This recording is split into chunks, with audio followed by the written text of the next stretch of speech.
It's the 6th day of the new year, and that means you still have an early start to make a change and do things the right way. Whether it's for a new exercise or diet program, pursuing an engaging hobby, or perhaps taking a different perspective on your professional and personal goals, the new year is as good a time as any to clean your slate and start fresh. Hello, I'm Theodore Henry. We kick things off with our 2015 year in review of the Ministry of Finance, Planning and the Public Service. But first, we join Andrea Chisholm with the news.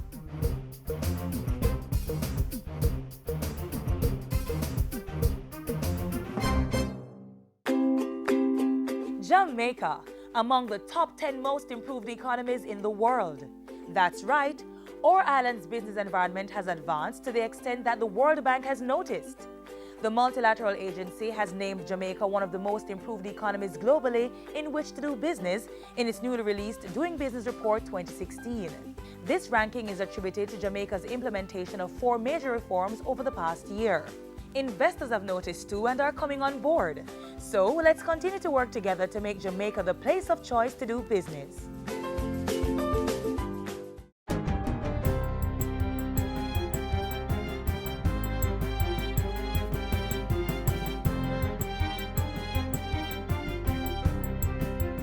Good day, I'm Andrea Chisholm and this is your JIS News for Wednesday, January 6. The human capital of the justice system has been boosted as 5 judges of the Supreme Court and 2 masters in chambers took the oath of office this week. The 7 were sworn in by Governor General Sir Patrick Allen in a ceremony at King's House on Tuesday. Lorna Shelley Williams, Chester Stamp and Vinette Graham Allen were sworn in as puisne judges of the Supreme Court, while Sonia Bertram Linton and Dale Palmer will act as puisne judges. Rosemary Harris and Carolyn Ty will serve as masters in chambers. You have to guard against the ills of complacency, because your appointment is not simply a signal victory, but a stimulant to intensify your devotion to the continuous building of our judicial system. A similar charge was issued by Chief Justice Zayla McCalla. And so I urge these judicial officers to continue to provide the best service possible to the citizens of our country, and I encourage them all to embrace the initiatives being pursued for the improvement of our justice system. National Security Minister Peter Bunting says the police will be redoubling their effort to rid the nation of acts of criminality while focusing more on community policing in 2016. While acknowledging the increase in murders last year, he says the security forces will not be deterred or daunted by this setback. The National Security Minister was speaking at the Jamaica Constabulary Force's annual 2016 devotion exercise held at the Office of the Commissioner of Police on Monday. He challenged members of the JCF to jealously guard the trust placed in them by Jamaicans and to always perform their duties with the highest level of discipline and professionalism. Meanwhile, Commissioner of Police Dr. Carl Williams encouraged Jamaicans to continue partnering with the JCF to provide a safer environment. He too acknowledged that aspects of the past year were very difficult for the JCF, but said several initiatives that started in 2015 should manifest in a reduction in murders and other crimes. Dr. Williams said measures would also be implemented to deal with the actions and behaviors of rogue police officers. More than 8,000 Jamaicans are to benefit from employment opportunities in Canada this year under the Seasonal Agricultural Workers Program. They will be engaged in various agricultural industries, including greenhouse crop production, food processing, vegetable and plant nurseries. That was announced on Tuesday at a send-off ceremony for 310 farm workers who leave the island today. Director of the Overseas Employment Service, Delroy Palmer, told JIS News that the crop and the duration of the crop would determine how long they stay. The workers will be sent weekly ending in September.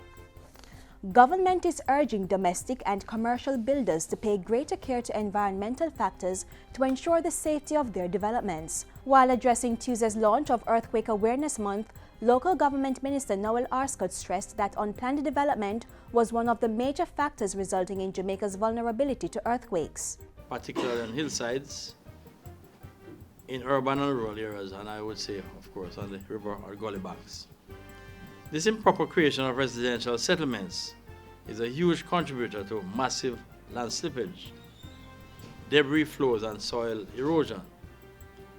in the event of an earthquake, communities become increasingly vulnerable to loss of life and property. Director General of the ODPEM, Major Clive Davis, also insisted that developmental planning must precede construction. And of course, where construction is done outside of the codes, statutes and regulations, then enforcement must come into play. Government launched a Hillside Development Manual in July of 2014 to assist builders and homeowners understand the value of minimizing interference with the natural slopes. In the meantime, ODPEM's Director General is urging business and other stakeholders to do at least one activity in observation of Earthquake Awareness Month. He stressed that it was important to provide the public with accurate information so persons can plan accordingly. A drill maybe, a simple talk or a presentation, set up a display, share literature on earthquake. This year's theme for Earthquake Awareness Month is Earthquake Safety. Don't be scared, be prepared. Official activities include a media marathon, Earthquake Awareness Day observations for schools and businesses, an Earthquake Awareness Open Day, and a Seismic Youth Forum. And finally, the Institute of Jamaica IOJ has honored Professor Orlando Patterson with the 2015 Musgrave Gold Medal for Distinguished Eminence in Literature and Dr. Myrna Haig Bradshaw with the Silver Medal for Outstanding Merit in the Field of Music. The two received their awards in a ceremony at the Institute's downtown Kingston headquarters on January 4. In congratulating the honorees, Chairman of the IOJ's Council, Ambassador Berchel Whiteman, said they had inspired others through their work and were a credit to Jamaicans at home and abroad. For me, it's a very special privilege to have the opportunity of presenting to you the symbols of the high regard in which the Institute of Jamaica and indeed all Jamaica holds both of you as distinguished members of our community and nation.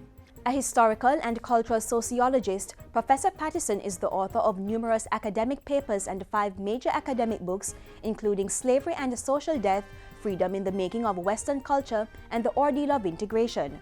Known as Jamaica's First Lady of Jazz, Dr. Haig Bradshaw founded the Ocho Rios Jazz Festival with her husband, jazz musician Sonny Bradshaw, and continues to organize the festival. The Musgrave Medals are awarded by the IOJ in recognition of notable contributions to literature, science, and arts in Jamaica and the West Indies. And that's it for GIS News today. I'm Andrea Chisholm. Thank you for watching.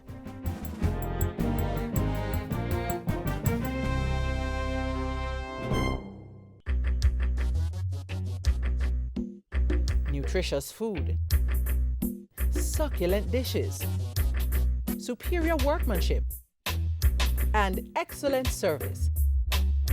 Jamaica is on the go. Let's grow what we eat and eat what we grow. Let's harness the indomitable spirit of our most valued resource, our people. Let's support our local businesses. After all, buying Jamaican means building Jamaica. Original.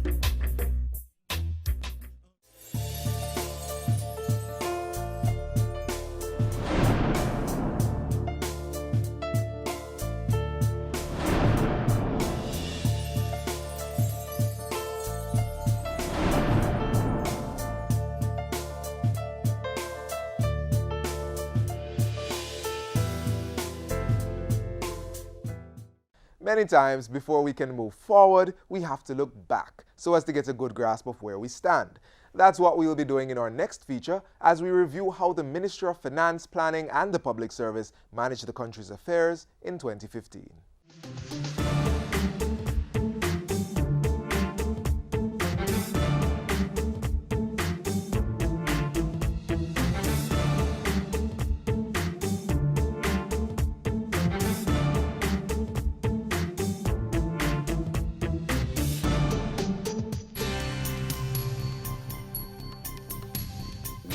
Will not depart from our obligations with respect to the economic reform program. That declaration in February 2015 set the tone for government's fiscal activities for the remainder of the year as it acted on strategic priority number 1.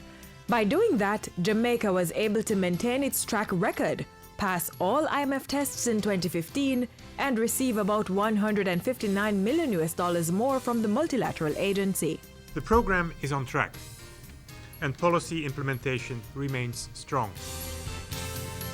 Dr. Jan Keys Martin was replaced by Dr. Uma Ramakrishnan in May as the head of the IMF mission to Jamaica.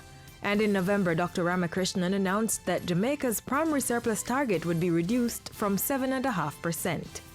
This additional fiscal space will provide an opportunity to increase public spending on capital outlays that boost growth and job creation, as well as to continue to protect social spending. In July 2015, government received $2 billion through a bond on the international capital markets, the highest ever in a single transaction. $1.5 billion was used to fund the Petrocarib debt buyback in August, saving the country millions of dollars. Our debt service will be lower by just under $300 million over the life of the transaction. The remaining $500 million from the bond raised on the international capital markets allowed the government to fully fund $62 billion in local bond payments due in February 2016. There were other pieces of good economic news. The net international reserves stood at over $2.4 billion at the end of October 2015. Inflation from January to October was 2.9%. And in the July to September period, the economy grew by 1.5%, the strongest since June 2014. Being fiscally responsible in 2015 also meant that government had to stick to new fiscal rules approved by Parliament. In keeping with the new regime, the budget was passed in March before the start of the 2015-2016 fiscal year, the first time in the history of independent Jamaica. During the budget debate, the finance minister announced policy changes to the Students' Loan Bureau that took effect in September. The benefits include the lowest rate of interest for a tuition loan, a longer repayment time, smaller monthly payments.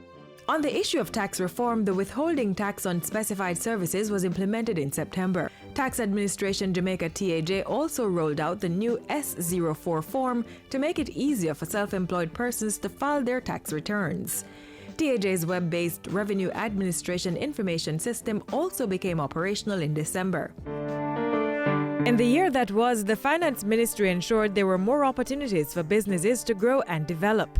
The Development Bank of Jamaica, DBJ, announced in October that 30 entrepreneurs would benefit from its innovation grant from New Ideas to Entrepreneurship Ignite project. A grant of up to $4 million Jamaican dollars, or 70% of a project cost, will be provided. DBJ also began evaluating bids from two entities that have expressed an interest in acquiring Caymanas Track Limited, CTL.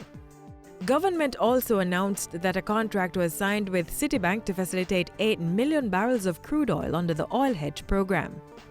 And in November, 2 loans totaling $75 million were signed with the Inter-American Development Bank to strengthen Jamaica's social protection strategy and to implement Phase 3 of the education sector reform process. In March, Jamaica secured an $8.6 billion loan from the World Bank to enhance competitiveness and improve fiscal management. Parliament passed the Public Procurement Bill in July, and 1 month later, the country's first electronic procurement system was launched. This has not just been done in isolation. And so the Finance Ministry also rolled out the Public Financial Management System and the Medium-Term Results-Based Budgeting System to address weaknesses in the budget. These were partly achieved through a $100,000 grant from the United Nations Development Program in August to streamline the operations of the Finance Ministry. Public sector wage negotiations were also high on the agenda last year. Minister Daly, who was negotiating on behalf of the government, was reassigned to the Health Ministry in November. But prior to that, he spearheaded talks that led to government signing off on the compensation packages for over 95% of public sector workers. Workers settled for a 7% salary increase for the 2015 to 2017 contract period. Whatever we commit to on the government side, we will deliver. The year 2015, a successful one for the Ministry of Finance, Planning and the Public Service. The ministry was financially responsible while embarking on a credible macroeconomic program.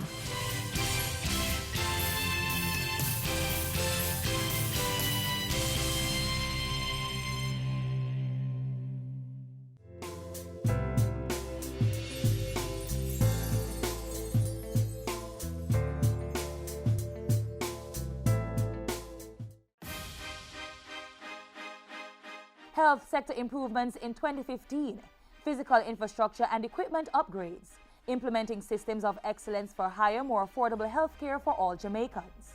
The Ministry of Health in 2015, advancing the reform of health care, supporting human capital development. According to recent statistics from the Road Safety Unit, approximately 373 people died as a result of accidents in 2015, 42 more persons than those in 2014. This is certainly not a trend we want to take into the new year. We all need to make a resolution to use our roadways with more precaution, whether as pedestrians or motorists. Seems like it was yesterday when I saw your face. You told me how proud you were, but I walked away.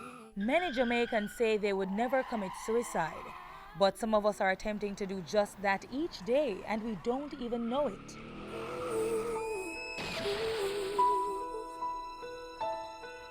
I would hold you in my arms, I would take the pain away. We avoid the warning sounds in our vehicles, break the road rules, and ignore the many road safety appeals.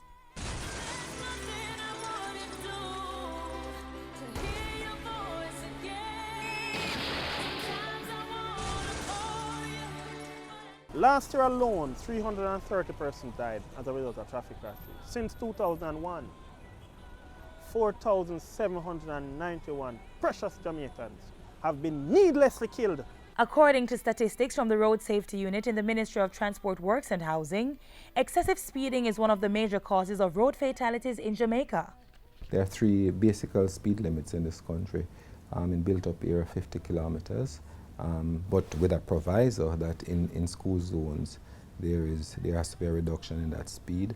On the highways or the major roads it is 80 kilometers, and on the highway specifically the east-west Highway 2000, not the north-south link, the east-west, it is 110 kilometers per hour. Every time a driver exceeds the required speed limit, they increase their risk of being involved in a car crash. In every crash, there are 3 collisions that we are going to experience. First collision is a vehicle collision. Vehicle collisions cause the exterior of the vehicle to be crushed. Fortunately, most modern cars are designed with crumple zones to absorb some of the energy in a collision so as to reduce the maximum force felt by the occupant. Human collision happens when persons continue to move toward the point of impact until the moving vehicle comes to a stop. An unrestrained occupant will hit the inside of the vehicle, such as the window or windshield. A restrained occupant, however, suffers less impact if they were using safety devices like a seatbelt. The final collision, which is the one that will determine whether or not you survive. And it is the one that creates the serious injuries. The internal organs collision. Any speed the vehicle is going, that's the speed your eyes, your nose, your ears, your kidney, your liver, your spleen, your pancreas, your lungs, your rib cage, your intestines. That's the speed everybody traveling, your brain also. So how can road users reduce such gruesome road fatalities? I'm sure you hear it all the time. Slow down. Slow down for your own life. Slow down for the lives of your passengers. Slow down for the lives of other road users. Just slow down. Lowering your speed isn't the only thing to do to be road smart. You should also install and wear your safety devices. Newton's laws of motion are for real. They are not a respecter of persons. The body at rest will stay at rest. A body in motion will stay in motion unless there is some unbalanced force that comes to redirect you. It's the collision that causes that redirection. When a collision occurs, everybody moves in that direction where the force is coming. So the force is coming from the handle, coming forward, that's where everybody is going to move. The seatbelt now is made to restrain you, keep you in the seat. Every child should be in a child's seat. Once they have outgrown that, it depends on the weight and the size of the child, right? So they should be in a child's seat. So kids, newborn kids up to about 2 years old, they should be in a child's seat. If they are so big, they're getting so big, you might need to take them out and put them in a booster seat to get them a bit higher. If so that they can fit in the seat belt. Another critical road user that has been problematic for us is the motorcyclists. 65 died last year. 65 males. These crashes could have been prevented. These deaths could have been reduced had they decided to wear their helmet. Helmet must be worn at all times, and also the proper helmet, not the chimney helmet, right? One with the internal padding there to absorb the energy when the helmet hit the asphalt. While we carry out our individual efforts to be safer on the road, know that the government is also playing its part in making our roadways safer for all. The ministry is working with the National Road Safety Council and the Road Traffic Unit. We have been doing a lot of initiatives. The major one is the public education program. We have also been working with other stakeholders such as the Jamaica Constabulary Force, and we have been requesting as a result of their membership in the National Road Safety Council for them to have increased presence. For more information, call the Road Safety Unit. Remember, road safety begins with you. I would hold you in my arms.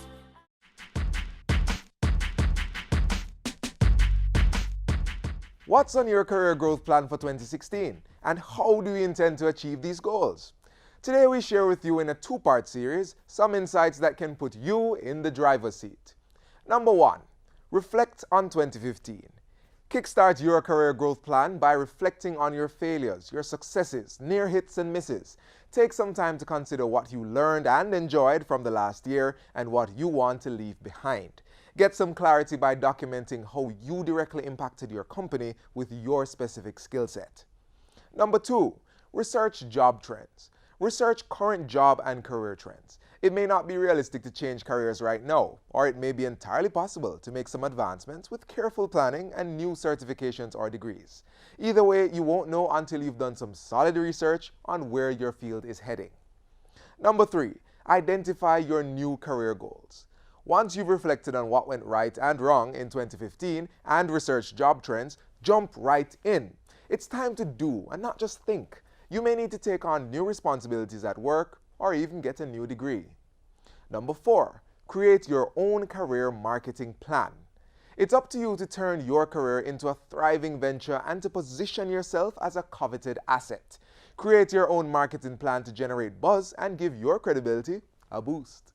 Join us next week for 4 additional tips on creating your career growth plan.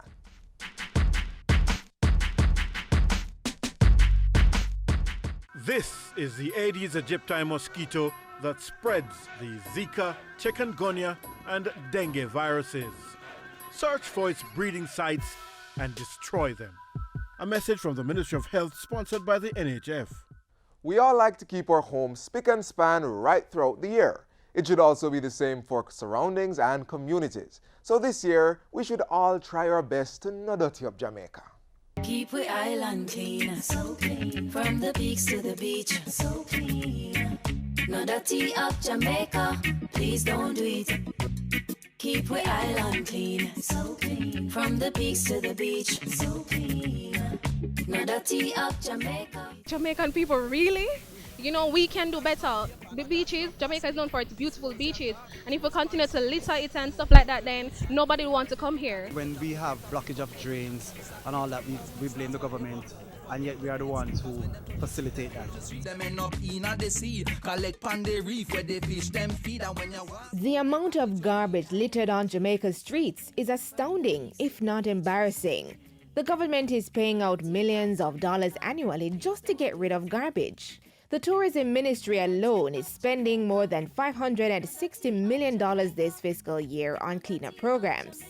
Through the Tourism Enhancement Fund, $60 million is being provided to the Jamaica Environment Trust to implement a Clean Coast project. Meanwhile, an agreement valued at $260 million was recently signed with the National Solid Waste Management Authority to execute an all-island maintenance beautification project.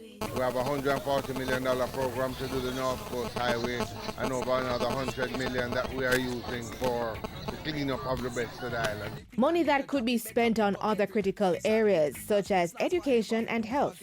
It does not negate the responsibility that each and every Jamaican has to clean their environment. It's a way of living. It's something that has to be inculcated in your home when you're growing up. Bits of paper, lying on the floor, lying on the floor. Make the place untidy, make the place untidy. Pick them up. That's why it's always good to see a lot of children here, because it's really important for them, as well as us adults, that we can lead by example and actually show them that we care about our environment and it's important to keep our environment clean as well. Recently, during International Coastal Cleanup Day 2015, it was made evident that Jamaicans are not properly disposing of their garbage. Preliminary estimates show that thousands of pounds of garbage were collected off the nation's coastline during that one-day cleanup exercise. Well, the first objective really is to get people to understand that when you throw waste at the side of the road in Kingston or in a gully, that this is where it ends up. Ends up on the coastline, it ends up in rivers, ends up in the sea, where it is often washed back onto the land by storms and so forth. What is a bit disconcerting for me is the fact that every year we come and having cleaned up so much garbage, picked up so much garbage in one prescribed area, you come back and find actually more garbage. In September each year, the Jamaica Environment Trust organizes the beach cleanup, which is regarded as an environmental education and advocacy activity.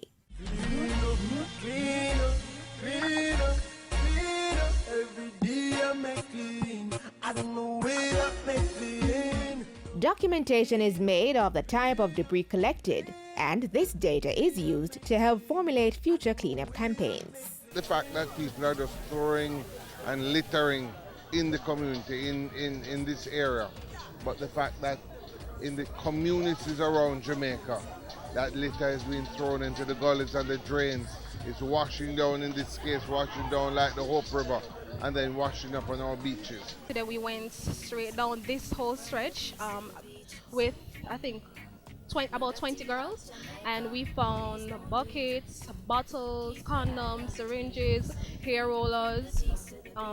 Mostly, the most abundant thing that we found was the plastic bottle cap.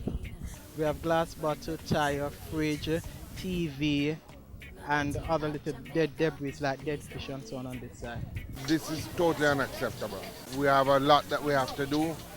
There's a responsibility of government as much as possible to provide the receptacles to put the garbage in, to do the campaign. But there's also the element that each and every Jamaican has to sort of learn the social mores to ensure that we're going to keep the country in a way that we're protecting it for future generations. No dirty up Jamaica, please don't do it.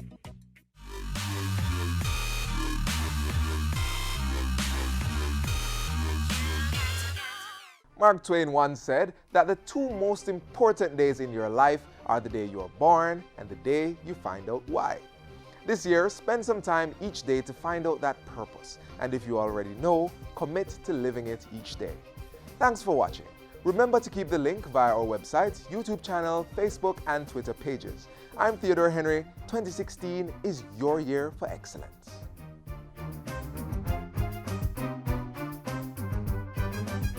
This has been a production of the Jamaica Information Service, the voice of Jamaica.